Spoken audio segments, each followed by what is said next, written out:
Welcome to the latest episode of our session film. Lake Orellana in Extremadura, Spain is 12,000 acres in size and possibly the biggest lake that I've ever fished in my life. Big winds into your area is supposed to mean big carp. They said come to Spain. March is the best time. It'll be 20 degrees and sunny. Well, as you can see, it's not very sunny at all. And somewhere out there is an 80-pound mirror, an absolutely epic beast. Okay, so we are on the move. It's a feature though. Feature, mate, a serious.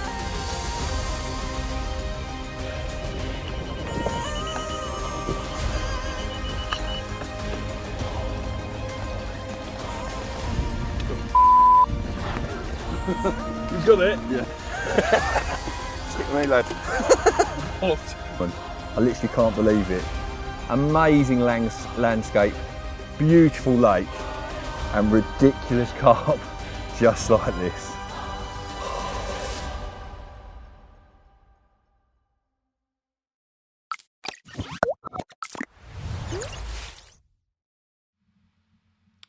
Good evening, ladies and gents, and welcome to the latest instalment of our CarpFix Live. As always, the main purpose is to do an interactive Q&A. So get your questions in.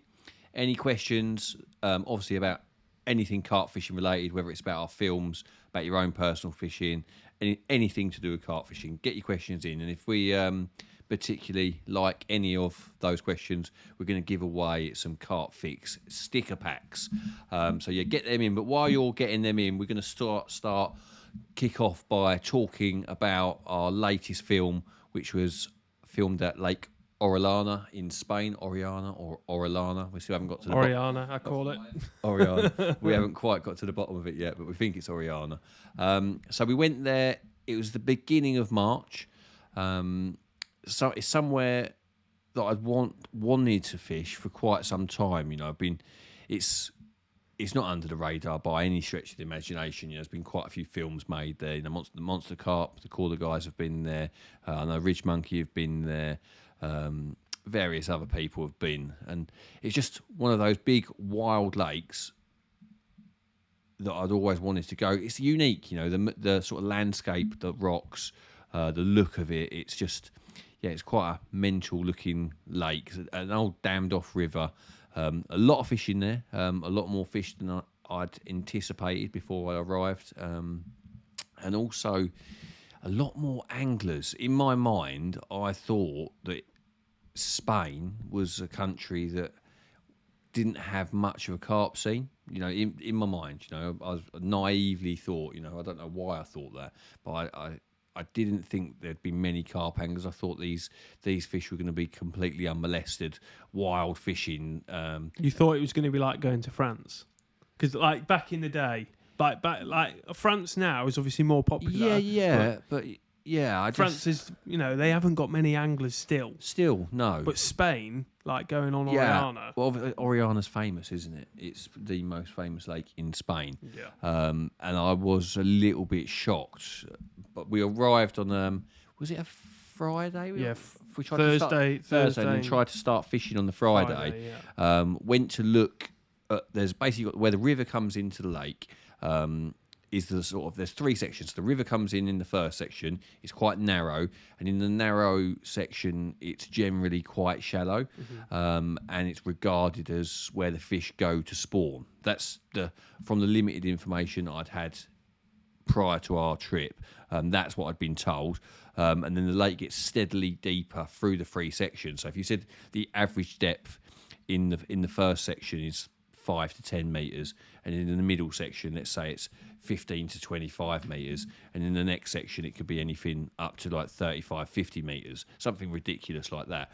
So obviously the shallower, narrow section is more likely to warm up quicker, and the fish spawn early in Spain on this lake, and obviously we wanted to go into that shallower part. Now on arrival on the Friday morning, I bumped into a Spanish angler arriving. It turned out, because night fishing isn't actually legally permitted without permission. And at weekends, these clubs, they have like mini clubs. They arrange to have a mini carp match, and that's how they get round. It's all organised, so they're allowed to night fish by organising these mini carp matches. And the first guy that I bumped into said, "Oh, this whole area is cordoned off for a carp match." Blah blah blah blah. So that immediately put me on the back foot. And we ended up, our guide Edwin from Angling Escapes, top guy, and his missus Resi, they looked after us really, really well. They recommended that we started in what they called the Big Fish Bay. Now, it's an area he knows well, an area that the guys from Ridge Monkey, Dave Levy in particular, have done really well in there. I know Steve Briggs has filmed in there. So it's got a bit of form. And on top of that, it is an area where the biggest mirror in the lake has been caught on at least a couple of occasions. It's certainly an area it likes. So it wasn't exactly where I'd have picked myself because it's a little bit deeper. But yeah, it was when you're visiting a lake like that for the first time, you need to take on board what the guide's telling you. You know, and Edwin obviously knows the lake much better than I do, and he said that I got a really good chance in there. Now, I didn't really get the feeling that the fish were really there while I was in the swim, but afterwards, when Scotty showed me some of the drone footage, I didn't look at the drone when Scott was filming with the drone, and there was a little bit of murked up water at the back of the bay. And in hindsight, I'm pretty sure that would have been carp. So there probably was fish to be caught in that swim, and although we gave it 2 nights and didn't catch, probably didn't fish it as good as I could have done. Well, you were. You said it in the film, but you were like fishing there, but you already had it in your head that you wanted to be up at that other end. Yeah. So you were like just waiting. Yeah, just waiting. But at the same time, if I'd have had a few takes, I might have ended up staying. But I did have it in my mind, like Scott just said. I did have it in my mind. There'd been numerous fish being caught at the shallower end. The average size in the shallower end is smaller, they say, much smaller. But when you're hearing about multiple takes, I know Samir and Claire were up. They were right up far in the river end of the lake, and they were catching good numbers of fish. And he's neighbours with our guide Edwin, so this information is coming. We're hearing about Samir catching loads of fish down the shallower end, and we're sat in a big deep bay, not really seeing much. It's how long do you give it? But we moved. We went down to the shallower arm. Got into a nice area where there was not too much weed off the rock face, and it was not very far across. It might have been like 300 yards across, something like that, 250, 300 yards across. So it felt like a bit more contained, not too like they couldn't miss you too much if the fish were in that part. Big surface weed bed, so weed growing from the bottom to the surface on these sort of like shallow sandbars. There were at least a couple of shallow sandbars that ran through the swim with sort of gully near side, a gully in the middle, and a gully far side. And after I had a good look round in the boats to start with, looking for features. What I was just looking for was hard bottom, close to weed beds. Wasn't really too concerned about the depth. Samir had been catching in anything from 1 to 4 metres, and we had all of those depths in the swim. So the depth wasn't really a big factor. When we're in the deep bay and it's like 10 metres, that was 10 metres. Yeah, I think with Samir there, you knew, and he was catching, and he was further up. You knew, like you've already mentioned, that there was that traffic. So you knew there was fish around. So yeah, he was 1,000 metres away from us. It wasn't like we just sat on top of him. But no, we were 1,000 metres away from Samir. Yeah, but with him there, you know that there's going to be fish. If he's catching, they're coming up, aren't they? Well, on the day that we arrived to the new swim, the wind was pushing into the arm, into that narrow, thin. It was pumping up there, and it had been for days, and it had been warm. So the fish the bigger fish were likely coming up for spawning. What you often find in these situations is the smaller fish are already gathered in the spawning grounds, and the bigger females, the bigger fish, tend to arrive at the last minute, so they're generally feeding a little bit longer and arrive at the last minute. And when it got dark, I remember we put the rods out. Just a couple of, we were told to put quite a bit of bait out, but I didn't. When you don't know the lake well, I always err on the side of caution and just put a couple of handfuls around each rig, tiger nut free offerings, little bit of particle on hard spots close to weed beds, and sort of staggered my rods across the width of this 200-300 metre width section. And when it got dark, it was confirmed the fish were there. Saw nothing all day, did we? And as soon as it got dark, he said, Bosh.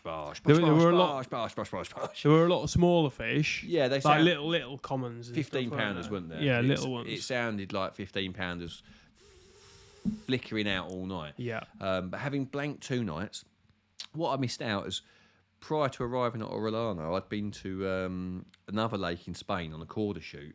I'd been there for 2 weeks and not had a single take. So I'd done 2 weeks of Corda, blanked, 2 nights in a deep bay, blanked. And on this 3rd night, finally I'm in an area where I'm quite confident in. It gets dark and all these fish start jumping. And I was lying there like wired. They were like, you start drifting off and you're hearing them and all that anxiety that I must be doing it wrong. Why am I not getting takes? What's not working? And I remember thinking I'm going to have to rechange everything at first light. And then it was about an hour before first light. Yeah, it ripped off. Yeah. It was raining pretty heavy. It was rough. Like we got dragged from bed 5ish in the morning, something like that. Quickly tried to put life jackets on, all the waterproofs on, because we didn't know how long you were going to be out there. We put the rod back on the floor, didn't we? Yeah. Pick the rod up, put the rod down, open the clutch, trying to get life jackets, waterproofs on. It's going while we're all getting ready. Gets out there. Obviously, it's in the weed, but fishing strong, heavy tackle. Gets it out the weed. Looked like, in the torchlight of the camera, looked like a 40-pounder, I thought. And it was only once I'd gone in the net and rolled it down, I tried to bring it. If you try and drive an inflatable with fish over the side, it doesn't steer very well. You're constantly veering because the fish is acting like a brake. It's pulling the boat round. And with the air deck boats, obviously it's like a big unhooking mat. So the easiest way is to haul the fish into the boat, put it onto the air deck, and then drive to the bank. Now, from previous experience, if it's hard to lever the fish out of the water and into the boat, it's a big one. 40s come over pretty easy. 50s a bit more difficult. And if it feels like the net's trying to rip a hole through the knuckles in your finger, then it's a really big one. And it was long and lean and more sort of barrel shaped rather than deep. And it took up quite a bit of space at the bottom of the boat, didn't it? And we said to Ash, the cameraman, obviously, there's me and Scott in the boat. Ash had stayed on the bank. And we said, when we get back, he's like, he wants to know what it is. He's like, is it a big one? And we're like, no, it's just a small one. Like, we're just waiting for him to see it in the bottom of the boat. The size of it in the boat was, ridiculous. Yeah, it was, the first bite with 59-pounder, you couldn't write it. It was... There's a lot of fish coming out of that end of the lake, a lot of small ones. We heard a lot of small ones jumping, and our first bite was a 59-pounder. Now, that wind changed. After the first night, it started blowing out of that area. And that timing, we only caught smaller fish afterwards. Still caught some nice ones. But that wind change, is it basically the start of part 2? Yeah. Will be from that point forwards. We'll look a little bit more like the technical stuff as well. Shall I have a little go through these questions? Yeah, well, it's just some things that I think people might, if you were going to approach. Yeah. So thoughts on the lake. My first thoughts of the lake are, I feel that as there's 3 sections, like I said, the shallower, the medium, and the end. I feel like the average size of fish will be slightly higher as you move down through the lake, but at the same time, the difficulty of the fishing will get slightly harder. That was my initial feeling of the lake, that if you're fishing in the shallower, narrow part, you're going to get more takes, more small fish, and as you move down the lake, it's going to get slightly more difficult, but the potential for bigger fish higher. That's one of the main takeaways of it. Also, there's a lot more fish in there than I'd imagined. It's not a low stock lake by any stretch of the imagination. Yes, it's massive, 12,000 acres, God knows how many miles long, but at the same time, there's a lot of carp in the lake. And when you've got really, really, really deep water, I think you can probably write off some of that at certain times of the year, so that narrows it down a little bit. So yeah, the two real takeaways. There's a lot of fish in the lake. And what did I say for the first bit? I wasn't listening because I'm trying to do two things. Yeah, okay. But like going on the you know the small amount of bait you put in, and Edwin was saying put a lot of bait in. Yeah. That small amount. Do you think that's just getting eaten up? Was there like nuisance fish and things like that in there? Well, we didn't have any nuisance fish issues. Obviously, there's crayfish in there, but I think it was a bit early in the year when we were there for the crayfish. But yeah, I think.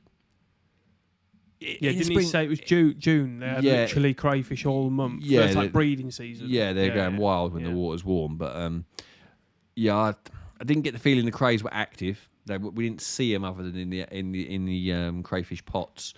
Didn't see them or anything like that. So there wasn't. I think I could have put more bait out because of the numbers of fish present. I probably would have caught some more fish had I done so. Not a lot more, but I think it was. The timing was, we got into that swim just at the right time and caught that big one as it was probably coming for spawning, and it suddenly turned cold, wind blowing the opposite way, and the fishing dipped off a little bit. We did catch some more, like we say in the next film, but how to approach this particular venue with regards to tackle and bait. With regards to tackle, you're gonna need to be able to fish at reasonably it's not reasonable actually. Extreme range in some situations, not all the time. Not in that narrow arm, we weren't fishing long, but in other areas of the lake, like where we started in that big bay, all of the rods were over 300 meters out. So you're going to need to have the capacity to have that on your reels. Another thing worth bearing in mind is there's a lot of lure anglers. Like it's not just a world-renowned carp fishery. It's a world-renowned fishery for, the French are huge on their lure fishing, and loads of them visit the lake like we do for fishing. And if you're using floating braid, there's a very good chance that you could get picked up in their propellers, picked up by their lures and stuff. So yeah, I would recommend the bottom's not too snaggy. It's a little bit, there's rocks and stuff out there, but I would recommend you just sinking braid. I was using sub braid in £15 or £20, and you can get enough of that on the reel to be able to fish at the range required. You could be fishing anything up to 500 metres. You can fish further than that, but I think once you get beyond 500 metres, it starts to feel more like trapping than fishing, because by the time you reach the fish in the boat, they're literally on the surface waiting for the landing net. You've not had any fight, you've just reeled yourself out there on full throttle, and you get there. So yeah, you need to be able to fish up to 500 metres. You're not going to have to fish ridiculously strong because it isn't super snaggy, but at the same time, I did have a crimp go on a weeded fish. So you do want to fish like crimp fluorocarbon is pretty strong, but it's not as strong as it gets. And in hindsight, that was probably a mistake by myself to be fishing with crimp fluorocarbon in such weedy testing conditions. So you don't have to fish like 80, 100-pound hook links, rainbow style or anything like that. But at the same time, I think you want to be running a 50-pound leader to a 50-pound hook link without linked, like without crimps and stuff like that. You want a 50-pound hook link and a size 4 hook, something like that. With regard to bait, I say it every time on these Q&As, but tigers, especially when there's lots of crayfish about, tigers are brilliant bait lots of different times a year, from spring, summer, autumn. I've caught in the winter. They're probably not at their best in the winter, but I've still caught fishing on them in the winter. But I certainly wouldn't go to a venue like that again without tigers. And in hindsight, I think we should have had lots of maize, lots and lots of cooked up maize, because of the numbers of fish about. Maize is very cheap, very edible, easy to for the fish to eat, easy for the fish to pass. And when you're fishing early in the year, that's really key. So I think, if I had my time again, I would probably be fishing a mix of 2 to 3 to 1, either 2 to 1 or 3 to 1 maize to tigers, and that would be my mix.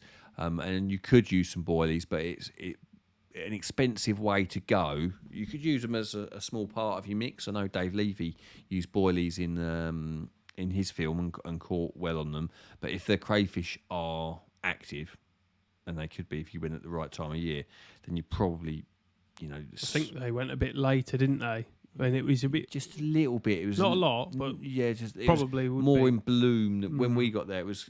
You could see that it wasn't lush, was it? A bit more, yeah. Yeah. Okay, so that's the approach, tackle and bait, etc. So I would use a bit more bait. I'd fish a little bit stronger. Importance of having a guide. Obviously, it's a huge lake, and for us, we had mountains of kit. I don't own a petrol engine. You have to to get around a lake like that. You have to have a petrol engine really to be able to get around it well. And you need to have that really registered. You can't just rock up with your own petrol engine. So that was key. And obviously to get you started, it's if you go with a guide once or twice and you get a little bit of knowledge of the lake, then you can go back on your own, I would say, and fish it without a guide. But Edwin and Resi for us it was needed. I think we were bringing a lot of kit. We've obviously travelled. There's a lot of money on the line. When we've got 2 flight tickets, and I've driven out there. Then I got a ferry home at the end of the session. It had been an absolute monster. And they can also, they did for us anyway, like the food and things. They can sort the food out. Bring out all the food and things like that. So it just makes it a bit easier. Charge batteries if you're not got. We had a lot of batteries. Yeah, I had a problem with my camera. Edwin drove 2 hours. Yeah. 1 hour each way and got a special cable that I needed. So on the start of day 2, I could work it properly. So, if something happens, like the generator that packed in, so he brought another one. If we didn't have someone like that, Yeah, it's definitely worth having a guide, I think, especially for your first time or two. It's once you've got an understanding, and you might have spares and stuff in your car, but it wasn't very expensive, and I thought it was very good value, and it definitely helped with our end result. Why did we move swims? That's one of the questions Scott's got here, and the main reason was I wanted to be in shallower water. It was the spring. Generally, a general rule of thumb in the spring is that the fish seek out the shallower water to get prepped, ready for spawning. So that was the main reason for the move. I didn't feel like there was lots of fish in that big bay, even though it turns out there was some that I later found out. But I think the narrower arm with the surface weed beds and the previous form, as it like we'd heard Samir had been catching a load, I think it would have been silly not to move in that direction. What kind of spots were we looking for? Now that's a really interesting one because Orellana is not the sort of lake that I've ever experienced before. What I'm going to say now, I can't say with any real authority. I've been brought up fishing gravel pits and irrigation type lakes in Essex, and I have fished other types of lakes, some meres and some like the big reservoirs in France and stuff. But yeah, my sort of main skill set or bread and butter would be typical gravel pits or irrigation lakes, and I don't even know what you would describe Orellana as. It's almost, is it volcanic? Is it like a moonscape? What is it? I mean, it's got those rocks that look like they're from rocks that are just like being pushed sheer, out but it's like slate, and they look really like they're quite fragile.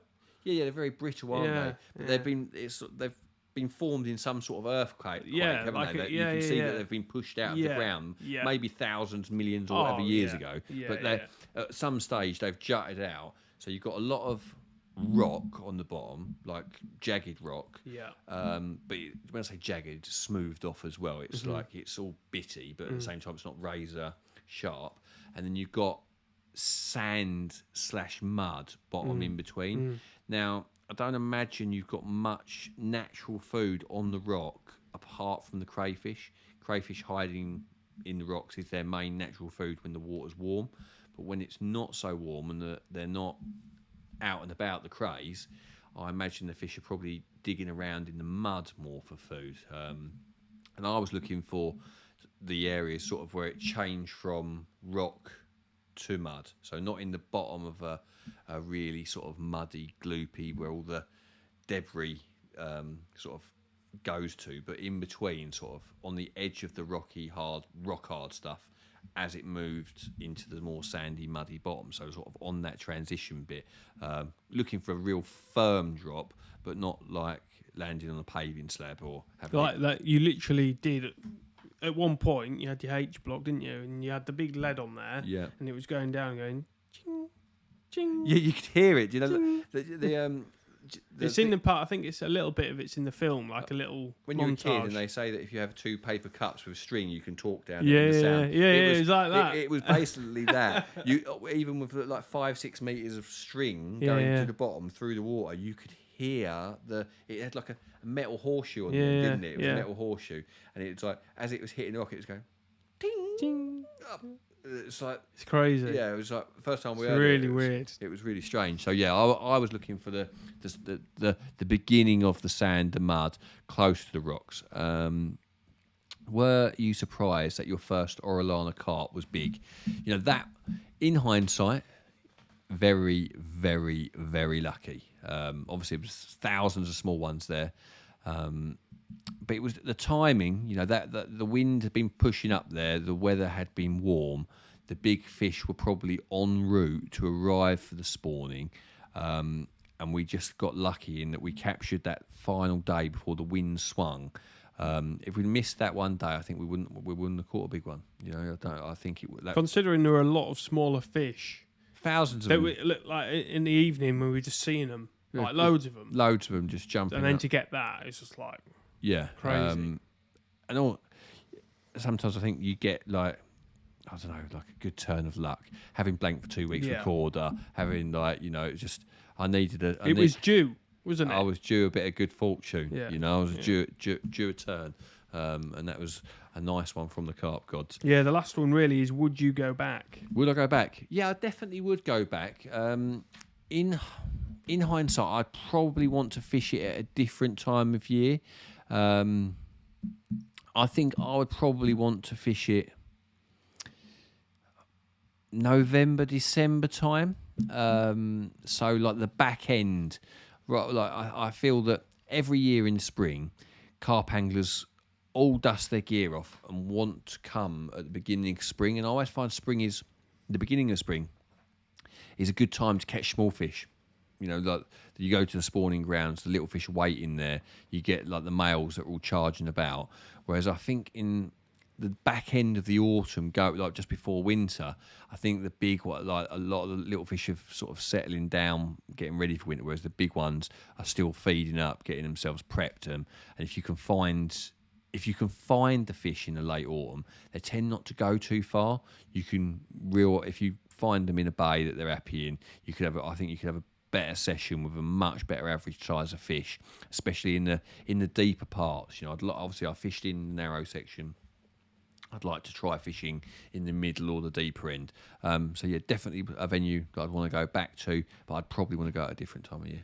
Cool, nice. Yeah. Hopefully there's a bit of information in there that'll help. Yeah. Yeah, in part 2, I might do it a week on Friday because you've got a big carp story, which is going to be a much quicker turnaround. Yeah, so I might, easy edit. Yeah, and I know I've got some time before we go away again. Yeah. I've got a free week, so yeah, the editing time of getting these films out is very short. Yes. So I'll probably do the big carp story next week. And then, which is Belgium part 2. Yeah, and then it'll be part 2 where you go on to catch some more fish. Yeah. In that location that we finished on. Yeah. With that big common, which was an epic fish, wasn't it? £59 now. Mm. Right, so let's go do some questions, and then we'll do the community page draw. So I've got everyone's names down for that, and then we'll do some more Q&As. And then we'll do the draw for the lake. Oh, the week's fishing for 2. Yeah. I want to go fishing there. It looks nice. It does look nice. I like the idea of seeing those big sandy spots and just jump in the ring. Yeah, with a boat. Yeah. I love that. Even in the dark, you put in water's that clear, you can put the torch on. You go out there, see the weed bed, see the old spot glowing at your white, lower it down, hand for the bait. Sit back. Sit back. Right, let's sit back and go Ask through some questions.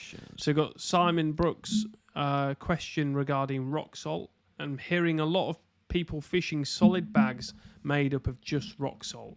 What's your thoughts, and is there a specific time of the year to be adding salt?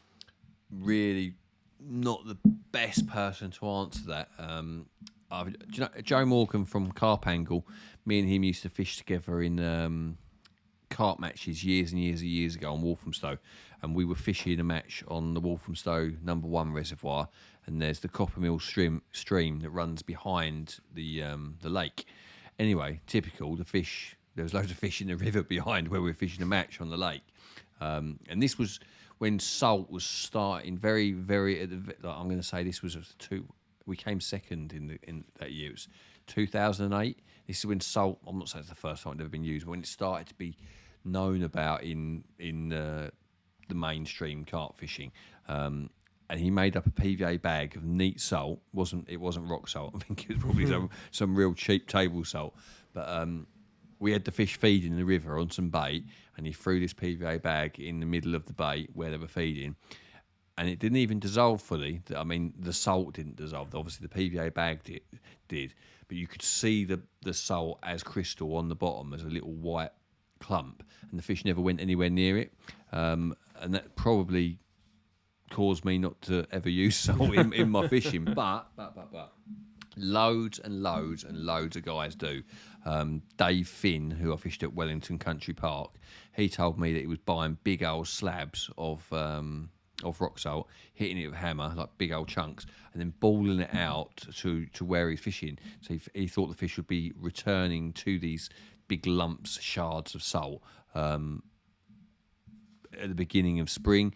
I know Tom Stokes adds loads of salt to his particle. Not only does he think the fish find it highly attractive, but it also preserves his particle for longer periods.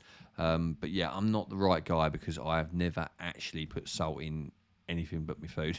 I've never really done much with it, to be fair. Cool. Timothy Robinson, how do you manage to keep your work-related fishing separate from your social life? What social life? Yeah. Yeah. Your social life is talking to people around the lake. Yeah. I'm currently doing a social at Embryo Norton Disney. So how do I keep it separate? Well, I've just been touring. Obviously, we've had COVID and that for the last few years. It's made travelling a little bit difficult. I was writing a book previously, which obviously took up a lot of my time. And now, obviously, CarpFix and working for Corda. So I'm doing sort of probably 150 nights a year fishing that's with a camera. So if you were doing 150 nights a year fishing, regardless of the camera being there, that would be a lot of time on the bank. So I'm not getting that much time for my own personal fishing, but at the same time, I fish Bayswater on the campaign series, which I would do in my own time. And I've just been touring on had a little personal session, sat on my boat, caught some nice fish, which I really enjoyed. It was just nice to not have to worry about anyone. You know, is everyone feeling all right? Are we doing this? Are we doing that? You know, just doing exactly what I want whenever I want, which is quite a nice feeling. But yeah, that's. At the moment, there's not too much time for personal stuff, but that's just how it is. Cool. Let's have a look on here. What are the Johnny Meatball? Okay. Johnny Meatball. What are the 3 top countries on your radar that you have not chased some wild carp? Well, you've been to Japan. Well, yeah. The big lakes in Germany, in the east of Germany, there's loads of really big lakes. Again, they've probably not got like world record size carp in. You know, world record size carp live in commercial lakes where lots of feed gets introduced. But there's lots of lakes in the east, northeast of Germany that are public. You don't hear too much about. You could fish them from a boat like I do at Orient. Yeah, I think that I would like to fish for. I need a bit of a tip off, really, a nice tip off. That's some nice fish there. But I know there's some big fish, especially around the Mecklenburg area. But yeah, that's the wild area that I've got my eye on next, and also Lyon in France. I've not fished much in Lyon. It's quite rough around there, putting it mildly. You know, you could definitely get robbed. You could definitely get your car smashed up in Lyon. But there is a lot of enormous carp in Lyon. Like in public lakes that anyone can fish. So yeah, they're the northeast Germany and Lyon are the two areas I've got my eye on. Cool. Staying with the abroad theme, so Josh has asked any general advice for first time fishing abroad. General advice. You probably don't want to go on your own for the first trip. You want to take lots of spares. I would take, you obviously, when you go to supermarkets in France and other countries, you can never generally get the sort of food that you would eat at home. So if you are fussy about your food, I know you're not supposed to, but you could easily take a cool box full of what you know. 10% off at Think Food. 10%, you could. Like I'm getting big on the cool box these days. I've got a big Coleman one, and it depending on the temperature, if it's like 30 degrees like it has been, it will keep food cold for 3 nights. So you could easily, depending on the time of year, you could keep it longer than that. But you've got a big bucket, frozen solid of water. It takes ages for that ice to melt. So you have that in one side of your cool box, and you could fill it up with loads of what you know, because that's the main thing. Have been able to survive while you're there. So have stuff that you're comfortable eating. Have water. Have spare gas. That sort of thing. And with regard to bait, make sure you always got loads of tigers. You can obviously cook them on the bank if you need be, so you don't have to take loads and loads and loads cooked. But yeah, that'd be my top tip. Yeah, we went on the River Seine 2 weeks ago, and the Samir, who we borrowed the boat off, you might have seen some Different of the stories. Samir that we were talking about earlier. Yeah, different Samir. But we had a gas fridge, didn't we? And that was a saviour, because if we didn't have that, we wouldn't have been able to keep the food cool. No, so that's the other option. In the summer, it's a big thing. On these trips, being able to keep cool, keep away from the mozzies as well. Once you get out of May, once you're into June, the mozzies in France, on mainland Europe, are heinous, especially on these big wild venues. So you do want some sort of mozzie fram for your bivvy. You do want some sort of mozzie repellent. Mozzie calls are useless. They really, really are. A little bit of spray for your arms, though, goes a long way. Cool. Morocco. Toby's asking, have you tried Morocco? That's another shout. I've not been to Morocco. I remember Corda had booked a trip for us to go and film at Morocco, and Dan pulled it at the last minute. The trouble with the lake Morocco, is it El Benedine?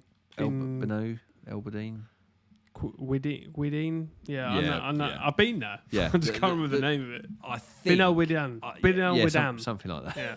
I think it's in better days, as in they've got commercial fishing on there, as in like trawlers going up and down it.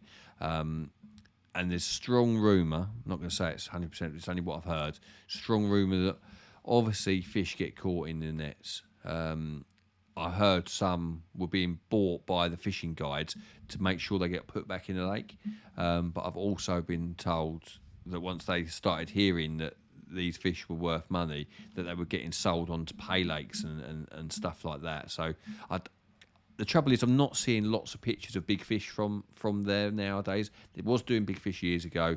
Seems to be mainly small ones. Very rarely a big fish getting caught, and it seems like a long way to go to catch small ones. I think James West, who used to work at Corda, he put a video out recently on maybe it was on the Sticky web on the Sticky YouTube. I saw that advert. I've not watched it, but it looked, like you say, there's a lot of really nice fish, but no massive fish. Yeah, I think it's a mad looking place. I know Derek tells some good stories about fishing there, but it doesn't seem to be the numbers of big fish to draw me there personally. Yeah, cool. Let's get on to some riggy stuff. Glenn has asked, I've been using wafters on Ronnies recently with great success.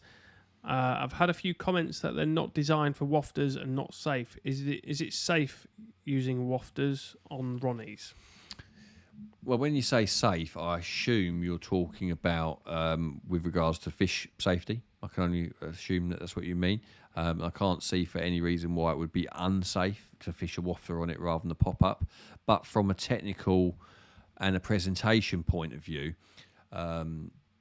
there's a if you have a hinge at the hook end, like a ring swivel, a hinge, there's a very good chance that when the rig goes in the edge, that the bait and the hook folds back up the hook link. So although that probably won't prevent you catching, having like, if you know what I mean, so your hook link's like that, and you're hoping for the hinge to fall out, the hook to fall out that way when you're using a wafter. But when I've tested it, it quite often ends up lying back on itself, which doesn't look very pretty. I've caught plenty of fish doing it, but it doesn't look right. I've seen Tom Dove, when he fishes a wafter or a balance bait on a Ronnie rig, he ties directly to the spinner swivel without a ring swivel. So he's tying to, so you have a ring swivel, a spinner swivel without a ring, and he ties directly to the eye of the spinner swivel, and that eliminates the possibility of the hook being able to fold back up the hook link.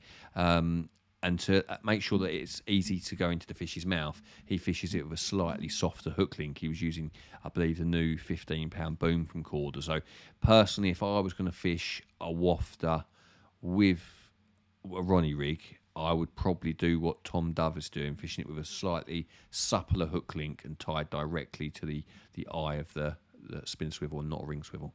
Cool.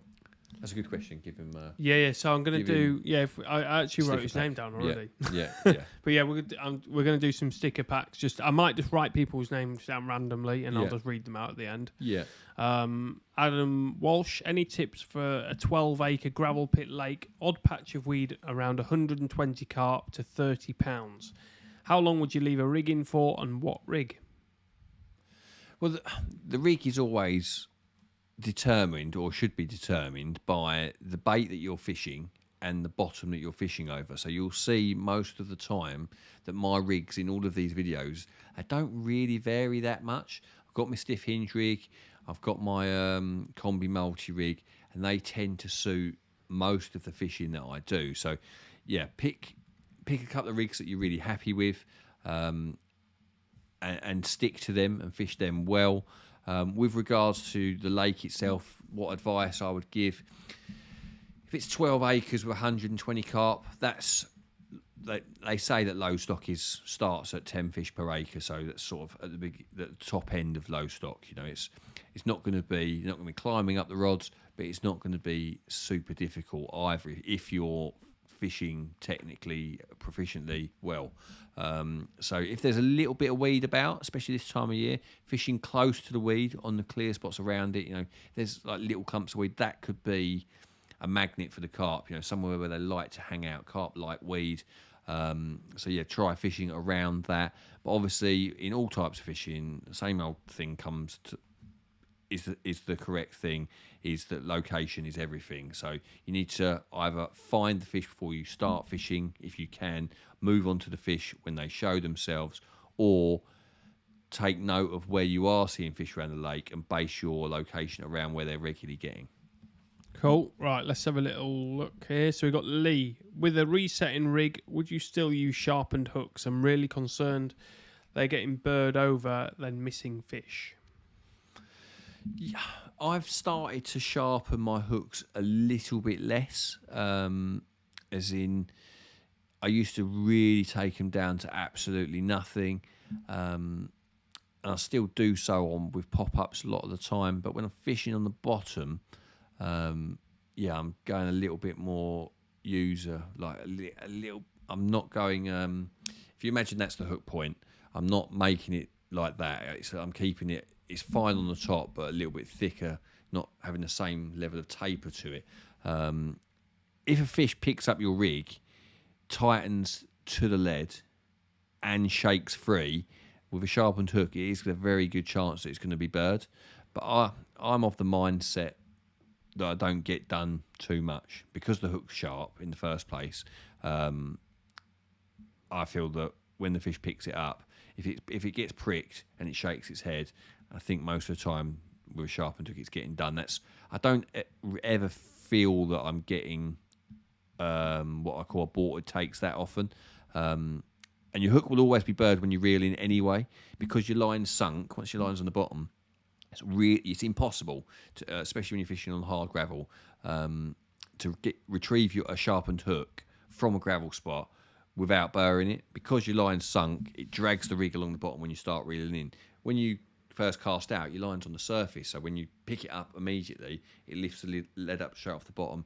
Hook comes in fine. And if you're thinking that every time you reel in, hook's bird and you've been done by a fish, don't think that. It's probably that you're just, obviously your line's sunk, you're dragging the rig across the bottom and it's burring your hook. But yeah, don't worry too much if you think you're getting done, because I don't think it happens as much as people let you believe.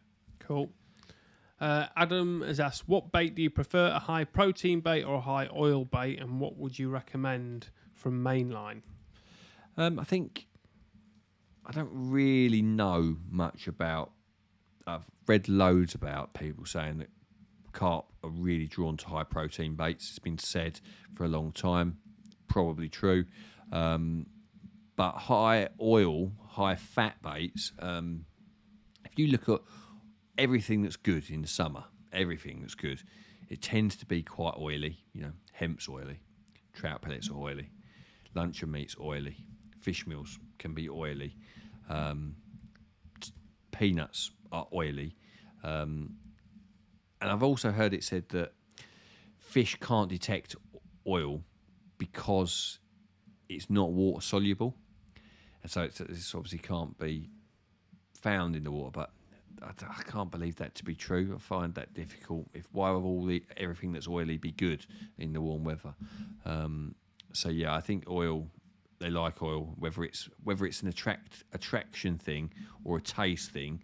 I'm not exactly sure, but yeah, oily baits in the warmer weather definitely score well. Cool.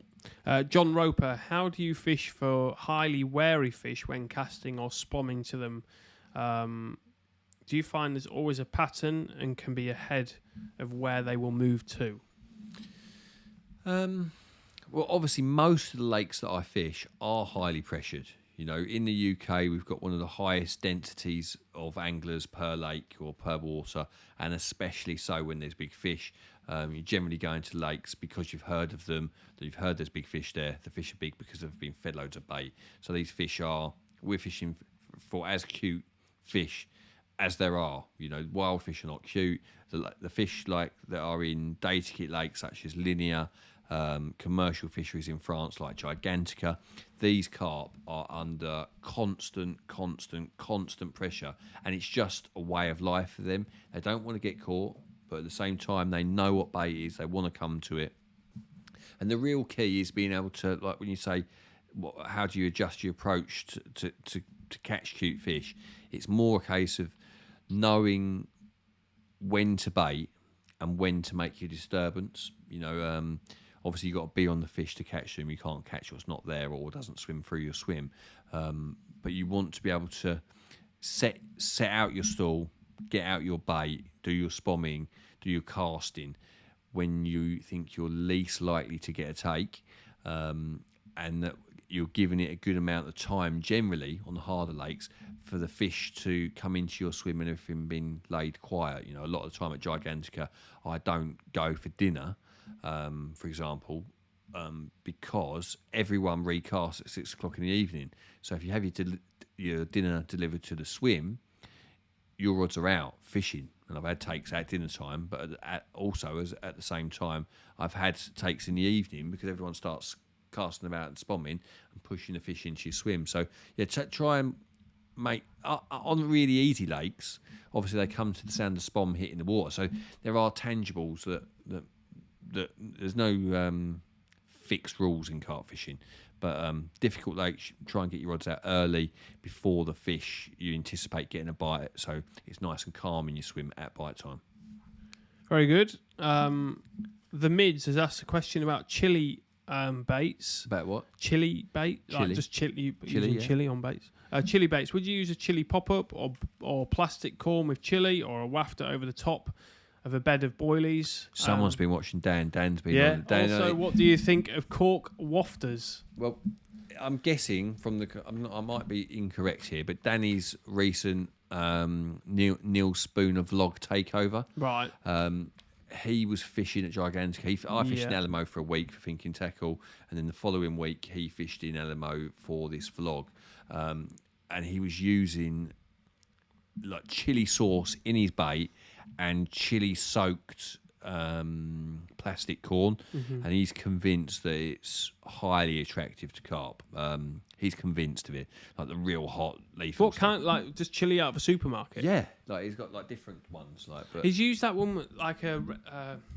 I've seen a bottle, like I've filmed with him before, loads, and I know he's had a bottle there before. Forget what it looks like. He loves like red, jazz. like it looks like a red Yeah, he loves chili jazzing stuff up. with a green label or something, maybe. But one thing I do know about chili that's in bait is it helps the fish to pass. Well, I say helps fish. It causes the fish to pass the bait more. Yeah. Do you know how like you have a curry, you need to try it the next day? In the same way, I think chili has that same effect on fish. It helps them to pass the food, makes them, obviously gets that going. But Danny's convinced it's highly attractive. I can't remember. He was also saying to me the other day that someone told him that bream don't like chili. We were talking about an upcoming shoot that I'm going on to Three Hills, and we're talking about putting boilie crumb into a spom with whole boilies to pack it out so you can cast long range. And I was saying that I'm a bit concerned about putting crumb out because I don't want to get bream. If you're fishing 150 yards out, 140 yards out, you don't want to catch a bream. And he was saying he'd been told that bream don't like chili. Whack it full of chili and he'll be all right. So I haven't tried it yet. There's not that many in there anyway. I don't. Is think. there not? Not in Three Hills. Is there not? Yeah, When I've been in all different times of year. I've never. Dan got breamed out though, didn't he, on that one that you? Yeah, filmed? probably because of what he was using. With like, was he using like Link or something? Not Link. Was it Link? He was using Link. Yeah, but I think he put crumb out. Yeah, I think that'll be why. He put crumb and caught bream, but yeah, there's not. I don't really. Like that time I went where I borrowed your boat, I didn't catch any bream. Right. Yeah, it does depend how you feed. If you, like, for example, if you only feed tiger nuts, you won't catch bream. But if you fish, if you fish particles with tiger nuts, they pick up your tiger nuts. Yeah. You know, you do catch your bream. Yeah, I think you'll be all right there. But yeah, Dan's convinced that fish are attracted to chili, and I know for sure that it does help them. It makes them pass the bait quicker. Interesting. Yeah, I've not heard that before. Yeah. Tom Young, hi lads, I've joined a new syndicate which is full of weed with no clear spots that I can't find. What would be your best advice and what rig setup to use? So, well, it really depends on the type of weed. You know, I fish lakes where it is solid with weed, but you know the two things that people will naturally say to you is if it's weedy, bang a solid bag out, or wang a chod out. They're the two things, right? Now, let's, for example, say that it's 10 foot deep and it's Canadian pondweed, top to surface. If it's from the top to surface, bottom to top. If you cast a solid bag into pondweed like that, Canadian pondweed, the bait will just crash down through the weed and the fish won't be able to get to it because it will be in the middle of a weed bed, like where the fish can't penetrate, probably. And in that situation, generally fishing around these weed beds on clear spots is the way. But on another scenario, if you're fishing on a lake that's got bottom weed, which you have different types of bottom weed, you can have silkweed, you can have blanket weed, that sort of thing. Those two types of weed are very good for fishing chods and solid bags over the top. You know, there's an area at the end of St John's full of blanket weed.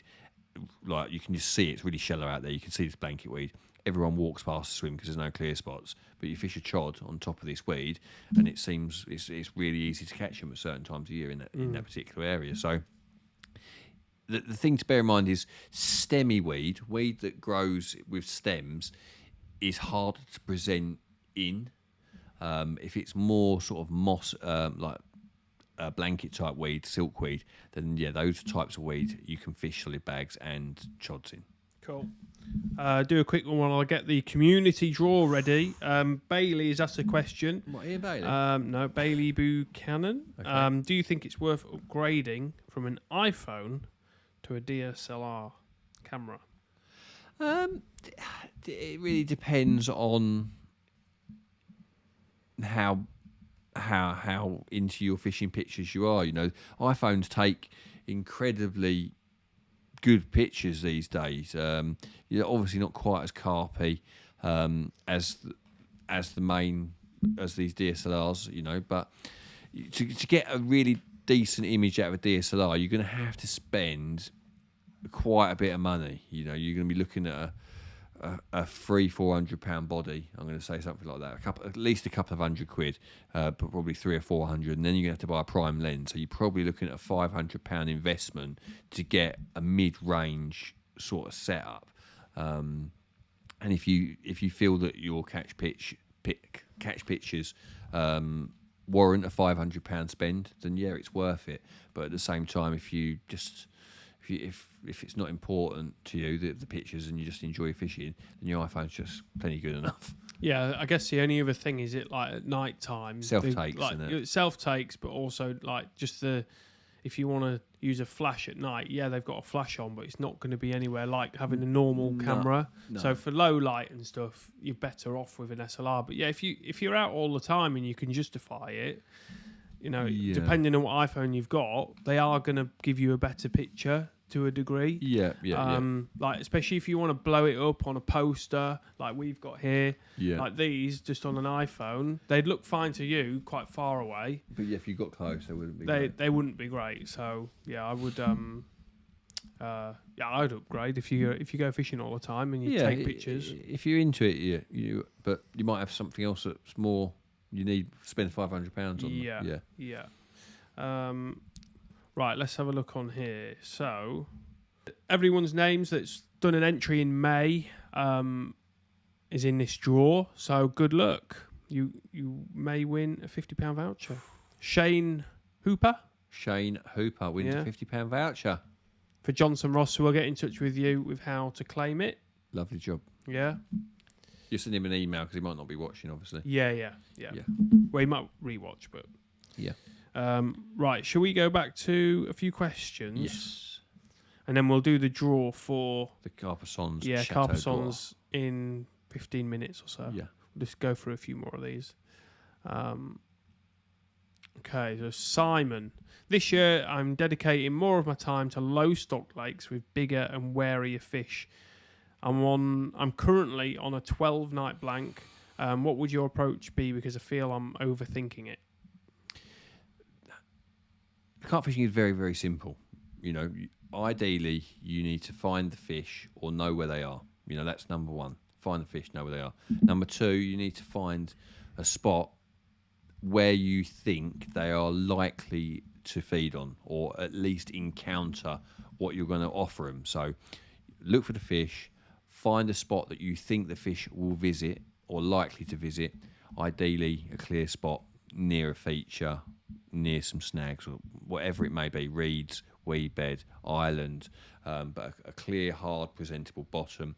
And then number three, use a bait that you think that they want to eat. This time of year, you won't go far wrong with tigers or boilies. A little bit of spod mix. You know, a lot of people go wild with the spodding.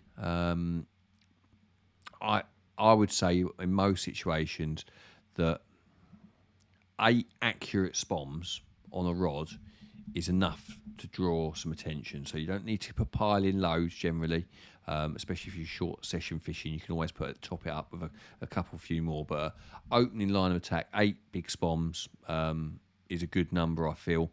But the accuracy of your baiting and your bait is the key thing that the very best anglers all do the same. You know, is they've got great location, they find the fish, they've got great spot feature finding, and accuracy about being able to get the rig onto that spot, and then getting your feed over your hook bait, not 10 yards of rod length to the side or rod length short, being accurate with your bait, and using the bait that the fish want to eat. They're the things. A sharp hook as well.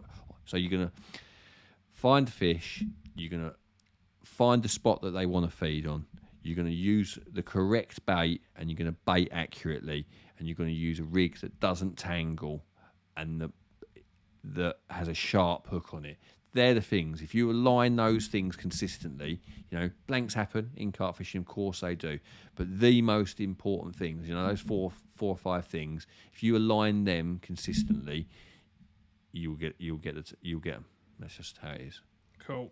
Right, let's go. Oh, Lee Curson has got the aquarium booked. Have you got any tips for the aquarium? What time of year is he? I don't know. I'm Doesn't not say. too sure. He hasn't said. Well, yeah, you'll look forward to that, I imagine. It's a nice little lake. We were very fortunate to get out there before it was open and have had an absolute turkey shoot. It was great. Good. Tips. I done really well fishing pop-ups, and the fish were really passing the bait. We put out quite a bit of bait late in the year, and it didn't seem to, we tried all sorts. We had hemp, we had casters, we had maggot, we had corn, we had maize, we had boilies, and it all worked. So yeah, I would just say it's quite a weedy lake. Finding the correct spot is going to be one of the key things.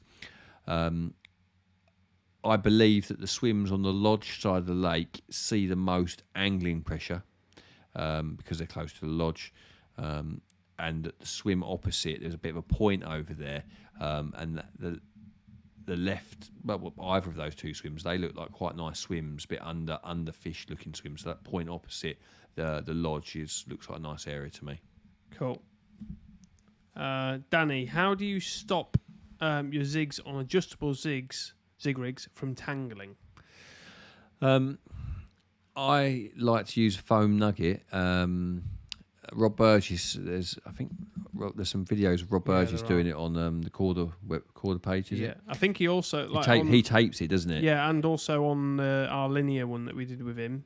Yeah. On Hardwick Smiths. Yeah, it goes through it on there as well. Well, he's obviously, to be on this, ask a question, he's obviously a CarpFix member. So yeah, if you go to the Rob Burgess film at Linear on Hardwick, he uses PVA tape. He ties tape around the float, and he ties the hook in tape to the float, and that doesn't tangle. Personally, I use a foam nugget, but both methods. You can't really cast an adjustable zig out without trapping your hook bait, because it's just ends up in a mess. So either a foam nugget or tie with PVA tape. Cool. Carp Geezer has asked, I've just got on a 100-acre lake with it being 90 foot deep in places. Would you feel happy in fishing 30 to 40 foot of water at this time of year? Well, it is relative to the lake. For example, Gigantica is 25 feet-ish. And in the spring, it can be a bit moody because the fish are quite often high in the water during the early part of the year. Post-spawning, however, they do tend to get down and get on the feed, as you'd expect. If it's like 90 foot in places, it doesn't mean the fish are going to get down there. Depending on what the rest of the lake is like.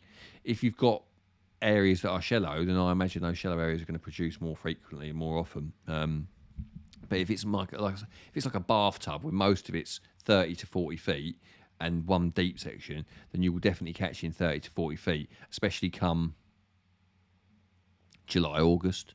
It's possible to catch in that depth of water. Personally, I prefer fishing in the deep later in the year, autumn time. And on those deep lakes, you can catch them really deep. But it's a hard question for me to answer because I don't know. I don't know if it's got other shallow areas. Yeah. You can catch. I've caught carp in 40 feet. I've caught not lots, but I've caught some. I've caught them in 30 feet. But I don't often I don't look to fish in that depth. Yeah, cool. Paul Rutter has asked a question about cameras. What focal length lens do you use for your photography, and do you favour fixed or variable? I haven't got a variable. I had one, just got pinched it. For the filming, like we use Canon lenses in cameras, but we use a 24-105. Yeah. Running gun lens, isn't it? It covers for most of the stuff. Then we've got the 7200s and 85s, and we've got a few others. But for your photography, for your cat shots, prime lenses are better. They are sharper. I like my 85. I do like that, but at the same time, I've been fishing at Orient recently and taking pictures on boat. It's too long, that focal length, for taking self-takes on the boat, so I've been using the 50. Depends how you like it. I like both, 50 or an 85. Yeah, I mean, you've got full frame camera, haven't you? So there's no crop. So Sam Caton, do you technically, this is going back to the zigs, do you technically need a bobbin on for adjustable zigs or even any running rigs? Thanks in advance. Love CarpFix. Do you need bobbins on? I would say obviously the bobbin isn't going to have a drop, because of you're setting the depth of the adjustable zig by the tension of the line. And you probably could get away without a bobbin, but at the same time, it is possible to get a drop back, and the only way you can get a drop back on an adjustable zig is if it's a bite. So, and you do get drop backs on adjustable zigs. If the fish takes the bait and then pulls the float down to the bottom, like dives down, then you'll get a drop back. So, I would say you're probably best to have a bobbin on. Yeah, cool. Danny Spate, what are your thoughts on the length of hairs in relation to bait and hook size? What separation gap do you feel that's a good works question. best? That's a good question. Hairs, in the past, long hairs are talked about. Oh yeah, I use long hairs like as a. They think it's an edge, but for me, I think it's over time. The things are standard. The reason things are standard is because they've worked and they've stood the test of time. But as a general rule of thumb, like as my bait gets bigger, my hair gets slightly longer, because obviously if let's say you've got a 30mm boilie on like that, and you've got a really short hair, the hook can't drop and catch hold in the fish's mouth. There's not enough. It hasn't got enough to. If it's coming out the middle of a 30mm boilie, it's got to have 15mm before the hook can get the shank can get down to the floor or to the base of the fish's mouth. So as the bait gets bigger, the hair gets fractionally longer.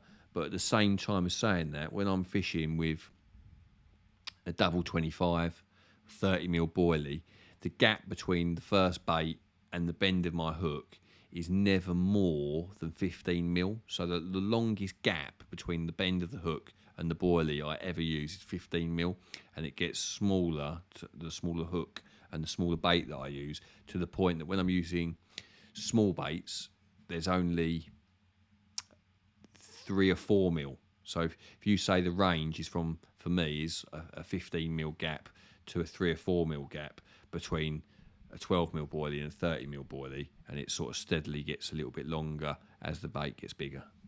Cool. Right, we've got someone's done their nickname as Pecky Lover. Pecky's Lover. Hello, Peck Meister. How do you judge the spom length to the fishing rod length, as in wraps foot in 18 foot of water?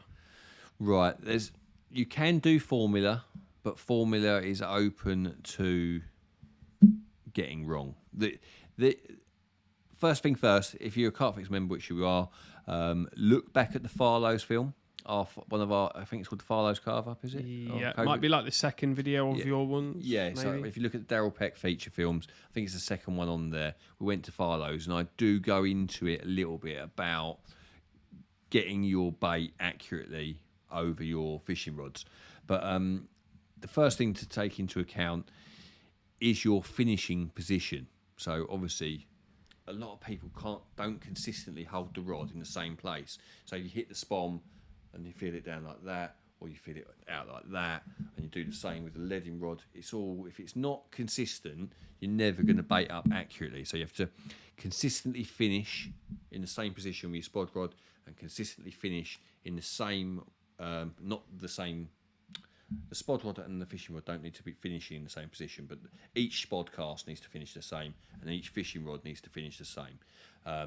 But from there, getting your calculation correct, the best and most accurate way to do it is to determine how far your fishing rod is going to be. Let's just say, for example, it's 18 wraps. If you're fishing at 18 wraps, you put a clip in at 18 wraps on your marker rod, cast it out there, feel it down in this position that you'd feel your normal fishing rod down. Don't pull it back. Take it out of the clip, pop it to the surface.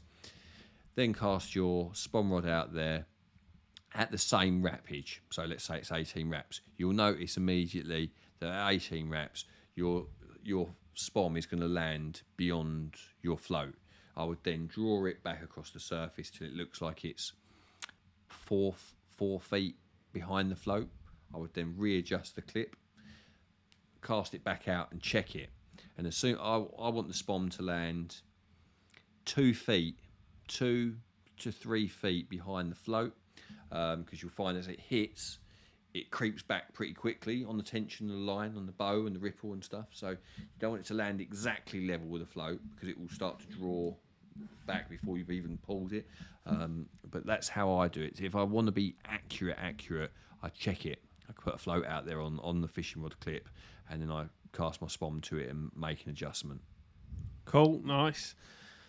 Sam has asked a question that I can probably answer. Are you going to add streaming to a TV from the app so you can watch on the big screen? So at the moment you can like cast from your phone or an iPad from the app using AirPlay. That's what I do. Or Chromecast. So if you've got one of the little Chromecast dongles, if you haven't, they're about 15 quid off Amazon. You just plug it into the back of your TV, into the HDMI, set it all up, and then when you go to play a video, as long as you're all connected on the same internet in the house, you'll be able to press the icon like you do on the AirPlay, and then it'll just play. Some newer TVs do have AirPlay built into them as well. Yeah. Mine's not a new telly, but it does have AirPlay built in. Like I've got a TV that doesn't, right. So I've got the Chromecast dongle, which I also use to make. Like if someone contacts me saying there's an issue, I can check it. Yes, you know, okay, that kind of stuff. But I know that they're the two ways, and we might add more. Like we can do like the Fire TV app and things like that. There's lots of other apps. There is actually a page on the website. I might as well mention it. If you go to the bottom of the website, you can recommend or request an app that you would prefer. So there's a few that we've got on there that we can potentially do, but it's all supply and demand. Yeah. So if there's a demand for it, then we can look at doing it. But it's not. It costs us a lot of money. Obviously, for us, to do it's the like apps. we want to. It's a big investment. Yeah, we want to provide a service that people are really happy with, but there has to be enough people want it to make it viable. Yeah. Right, let's do the Chateau. What a prize that is, Scott. Yeah. A week's fishing for 2 people on what is a lovely lake, Chateau d'Or. It's a really nice lake. It's pretty quiet as well. It's not. It's new. It's under the radar. The big mirror in there is a fish from. The lake used to be connected to the River Seine. When it was first dug, it was connected to the river. That's how the gravel was extracted. And then in recent times, it's been bunded off from the river. Unfortunately, a good number of original fish from the river were then left inside. Obviously, there's lots of stockies gone into it as well. But there's an original 60-pounder in there, 68-pounder, isn't there? Lovely fish. Lovely old fish. It's quite friendly by all accounts. It's obviously didn't grow up eating boilies and learning from rigs. He's bumped into it later in life, and he's having a hard time with it. But a beautiful lake, and been out fishing clear water from a boat, place your rig and see it's clear, put your bait over it. When you go to bed, you're very, very happy. Boat fishing's the best because you're when like you can see that when you can confidence. When we were on the river, we couldn't see anything recently, could we? Yeah. And you don't have any confidence. But when you can see the fish, you can see the spot. You just know when it's right. I think I'm going to catch. So beautiful. Right, let's do the draw after I just play the trailer one more time.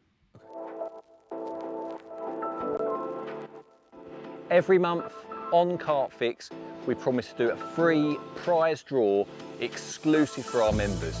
And this month, we've got something extra special. Olivier and Nicole at CarpasenS have kindly donated a week's fishing on their beautiful 62-acre lake, Chateau d'Or. You're allowed to use boats, you can use them for placing your rigs, you can use them for retrieving the fish from the weed. There's clear water, lots of weed beds, clear spots, a very, very beautiful 62-acre lake. There's roughly 500 to 600 carp inside. Showers on site, you can drive all the way around the lake to deposit your tackle in the swims. And on top of this free week's fishing for 2 people, for yourself and a friend, we'll be giving you 20 kilos of mainline boilies. You can tell us which ones you want, either be frozen or shelf life, and we will post them out to you in advance of your session. And when you decide that you'd like to go, all you have to do is contact Olivier and Nicole at CarpasenS, pick your swim, pick your week, depending on availability, and come over and enjoy yourself. So good luck to the lucky winner.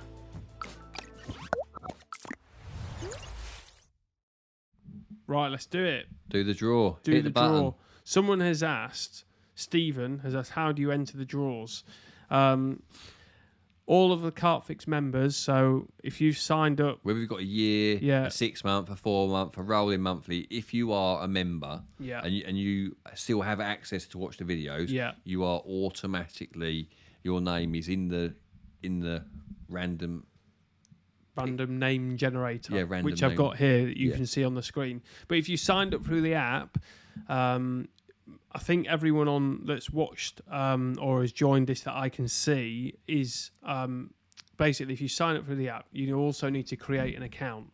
So if you sign up through the app, you can join CarpFix without creating an account, and that's because the subscription that you have is with Apple or Google. So, we've got your details, but we've basically got a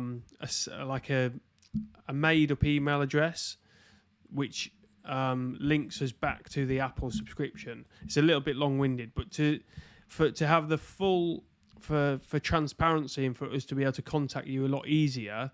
Basically, if you create an account, which is very easy to do on the app, then it'll be a little bit more easier for us to read everything.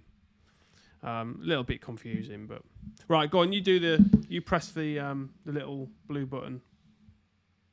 3, 2, 1. Marc Hendry. Marc Hendry has just won himself a week's fishing with a friend to Chateau d'Oie. That's not a bad prize. 20 kilo mainline boilies. Yeah. Yeah, so Lovely. Mark, we'll get in touch if you haven't watched this. You might get a surprise email on Monday morning. Yep. And we'll get it all sorted with you. That's it. Lovely We'll job. see you next time. Thanks for joining us, and we'll see you next time.